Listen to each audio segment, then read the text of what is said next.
Hi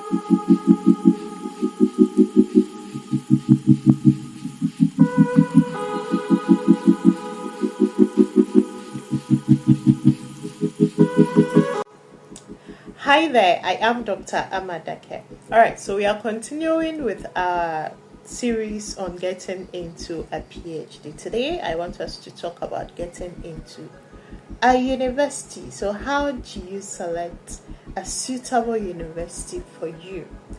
There should be four things that you should be doing. The first thing is for you to look at your research interests. So, what exactly are you interested in? My master's was in total quality management, so I wanted to stay in the field of quality management, but it's a very broad field, right? Very broad. Every sector that you pick, there is quality management in there. And I am already in education and I wanted to stay in education. So for me, education was priority. So then I looked at quality in education, specifically higher education. So you shouldn't be scared of narrowing down. Draw inspiration from your masters. What did you do your masters in? And don't be afraid of going for interdisciplinary courses or transdisciplinary programs.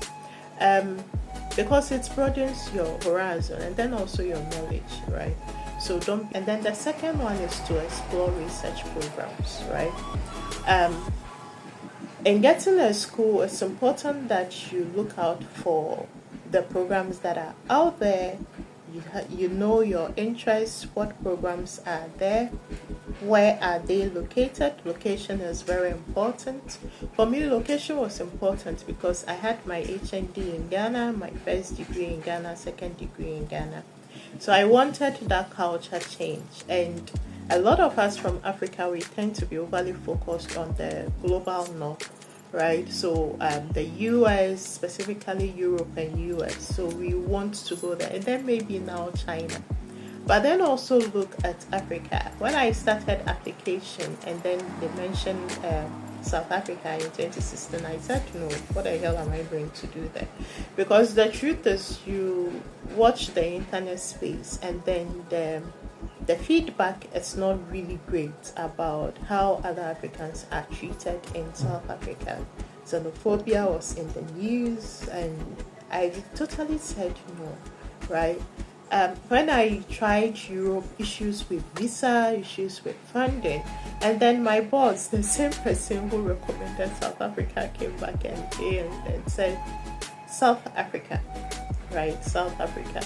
And then he took me to a colleague who had also graduated from UNISA, that I should have a conversation with this person. So he guided me. He basically said, when you go to South Africa, when they are talking, don't talk. You don't want people to know where you are coming from and you'll be safe, etc. It was so scary. But I went to a school in South Africa and I've graduated. So for me, culture was important. I wanted to be exposed to a different culture. So location was a key issue for me.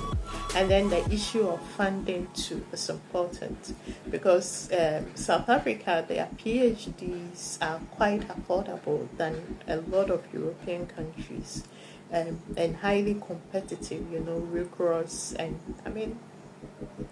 great schools. So culture was important to me. I wanted to be exposed to a different culture.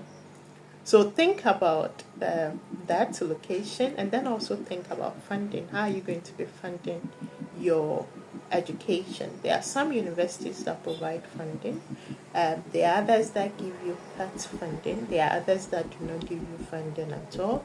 And PhD programs are not cheap, and those programs already come with a lot of pressure on you mentally. So the last thing that you want to be thinking about is, where do I get money from, right, to be able to pay my school fees, to as living expenses, etc. So think about the issue of funding when you are choosing your university. So explore programs. And then the third thing that I want you to think about in getting your school as the connections, right? Making network and connections. And we already talked about how to get a supervisor.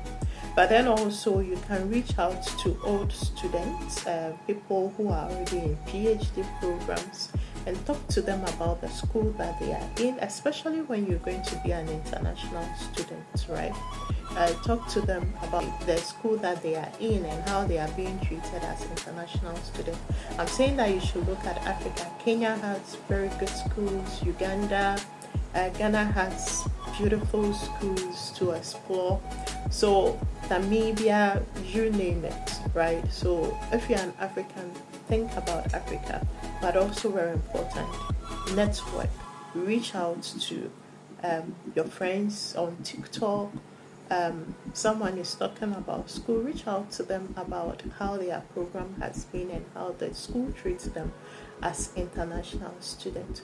Once that is done, then you apply. But in applying, be strategic, right? So the first thing that you're going to do is to apply. Be strategic. The last thing you want to do is to apply to all schools that have your research interest. That is not what you want to do, because then what that does is that it takes away from the proposal or the personal statement that you will be writing, because that is a lot of work, right? And then you also start making silly mistakes, because in your addressing sometimes you forget and you write different wrong address for different schools, etc. So just as you're going to be specific with your research interests, you must also be specific with the application process in applying to schools. Don't overly apply. Don't overly apply. Don't send application to a lot of schools.